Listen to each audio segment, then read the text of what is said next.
Assalamualaikum warahmatullahi wabarakatuh. Selamat pagi anak-anak. Bagaimana kabar kalian hari ini? Semoga kita semua sehat walafiat dan ada pada lindungan Allah Subhanahu wa Ta'ala. Tentunya tetap semangat belajar. Dan walaupun kita tidak bisa bertatap muka langsung, kita masih bisa bertatap muka melalui pembelajaran jarak jauh. Akan tetapi, harus kita ingat bahwa kita harus tetap menjaga kesehatan kita dan tetap memperhatikan protokol kesehatan, yaitu dengan menerapkan 3M. Yang pertama, mencuci tangan. Yang kedua, memakai masker. Dan yang ketiga, menjaga jarak. Anak-anak, pada pertemuan minggu yang lalu kita telah membahas tentang letak dan luas negara Indonesia.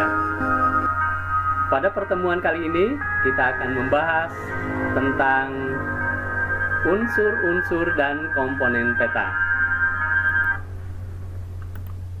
Adapun tujuan pembelajarannya adalah yang pertama, menyebutkan unsur-unsur atau komponen peta. Yang kedua, mengetahui fungsi dari unsur-unsur atau komponen peta itu sendiri. Sebelum kita mempelajari komponen-komponen atau unsur-unsur peta, terlebih dahulu kita harus paham apa yang dimaksud dengan peta. Peta adalah gambaran permukaan bumi yang digambarkan pada bidang datar dan diperkecil dengan menggunakan skala. Kita ulangi, peta adalah gambaran permukaan bumi yang digambar pada bidang datar dan diperkecil dengan menggunakan skala. Selanjutnya, apa sajakah yang termasuk komponen-komponen peta itu? Yang pertama adalah judul peta. Yang kedua, skala peta. Ketiga, orientasi utara. Keempat, simbol peta. Simbol peta di sini terdiri dari yang pertama adalah simbol titik, yang kedua adalah simbol garis, yang ketiga simbol warna, dan yang keempat simbol area. Komponen peta selanjutnya adalah garis koordinat. Selanjutnya, inset peta, legenda peta, dan yang terakhir adalah sumber peta. Anak-anak perlu kalian ketahui bahwa komponen-komponen atau unsur peta itu sendiri memiliki fungsi-fungsi tertentu. Marilah kita coba bahas apa fungsi-fungsi dari komponen dan unsur-unsur peta itu sendiri. Oke. Yang pertama, judul peta. Judul peta berfungsi untuk menunjukkan isi sebuah peta. Bisa menunjukkan peta wilayah atau daerah atau menunjukkan sebaran lahan. Contohnya, peta Provinsi Bali, peta pertanian atau lahan pertanian, peta pemukiman, dan lain-lain. Yang kedua, skala peta memiliki fungsi untuk menunjukkan perbandingan antara jarak yang terdapat pada peta dengan jarak yang sesungguhnya. Ada dua macam skala peta, yaitu dengan cara menggunakan perbandingan angka dan menggunakan garis. Menggunakan perbandingan angka, contohnya 1 berbanding 1 juta, artinya 1 cm mewakili 1 juta cm atau 10 km. Selanjutnya, orientasi utara. Orientasi utara adalah suatu fungsi penunjuk arah. Pada peta umumnya mempunyai orientasi utara, yang artinya menunjukkan arah utara. Biasanya digambarkan dengan simbol panah yang bentuknya bervariatif, yang ditempatkan di ruang kosong pada muka peta. Selanjutnya, simbol peta.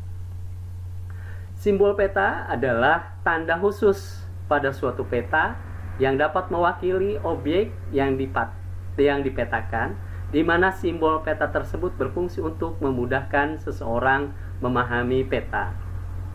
Adapun simbol-simbol peta itu, yaitu yang pertama simbol titik, yang kedua simbol garis, yang ketiga simbol warna, yang keempat simbol area, dan selanjutnya adalah simbol titik mempunyai macam-macam bentuk yang fungsinya adalah memberitahu tentang sesuatu yang ada di peta itu sendiri. Contohnya misalnya ibu kota negara, ada simbol petanya, di simbol titiknya yaitu kotak yang berwarna merah. Selanjutnya simbol untuk ibu kota provinsi, lingkaran yang di dalamnya ada lingkaran berwarna merah. Selanjutnya simbol ibu kota kabupaten atau kota, ada lingkaran yang di tengahnya ada titik. Dan simbol ibu kota kecamatan dengan lingkaran kosong. Terus simbol gunung tidak berapi atau simbol gunung api tidak aktif, yaitu segitiga sama kaki dan berwarna hitam.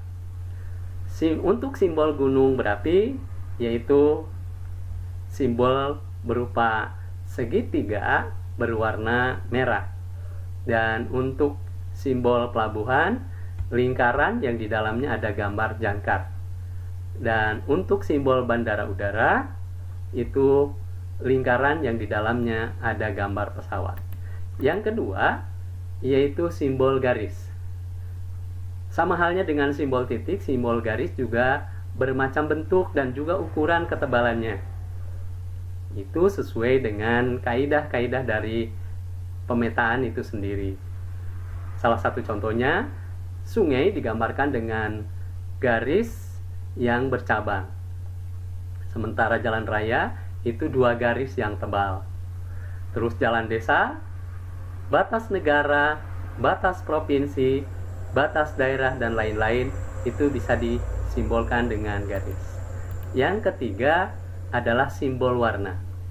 Nah, simbol warna bisa dipakai untuk berbagai macam ketinggian dan kedalaman air laut. Tidak semua warna bisa digunakan untuk menjadi simbol dari kedalaman dan ketinggian air laut atau kedalaman dan ketinggian sungai, dan juga dataran rendah dan dataran tinggi. Nah, ada beberapa warna diantaranya hijau sampai dengan dari hijau muda sampai dengan hijau tua, dan merah muda sampai dengan merah tua. Itu untuk dataran atau daratan. Sementara untuk lautan itu dari biru muda sampai biru tua. Yang keempat adalah simbol area. Simbol area berupa ilustrasi dari objek yang ada di lapangan. Contohnya misalnya danau, rawa, sawah, formasi batuan kapur, dan lain-lain. Itu digambarkan dengan simbol area. Baik anak-anak, kita lanjutkan ke komponen yang kelima, yaitu garis koordinat. Nah, pada pembelajaran letak Indonesia secara astronomis, kita sudah mempelajari ada garis lintang. Ada garis lintang utara, garis lintang selatan, garis bujur barat, dan bujur timur. Nah, di sini garis koordinat itu adalah garis hayal yang terdapat pada peta yang berupa koordinat. Peta yang terdiri yang berbentuk garis lintang dan garis bujur. Garis lintang yaitu yang membentang dari barat sampai ke timur, sementara garis bujur adalah yang membentang dari bujur utara sampai ke bujur selatan. Nah, kita lanjutkan kepada insert peta. Pada insert peta ini adalah terdapat suatu peta yang di dalam suatu daerah yang luas. Misalnya daerah Pulau Jawa, kita mau melihat Provinsi Jawa Tengah. Maka Provinsi Jawa Tengah itu di dalam insert peta di sini dikasih kotak. Ini adalah Provinsi Jawa Tengah. Setelah digambar yang besar ini, semua orang tahu bahwa ini adalah Jawa Tengah, karena memang dari insert petanya itu sudah terlihat bahwa Jawa Tengah itu berada di Pulau Jawa. Oke, yang ketujuh yaitu legenda. Legenda merupakan keterangan semua objek yang ada pada muka peta. Jadi keterangan yang ada pada muka peta di situ menerangkan jalan utama, jalan tol, jalan kereta api.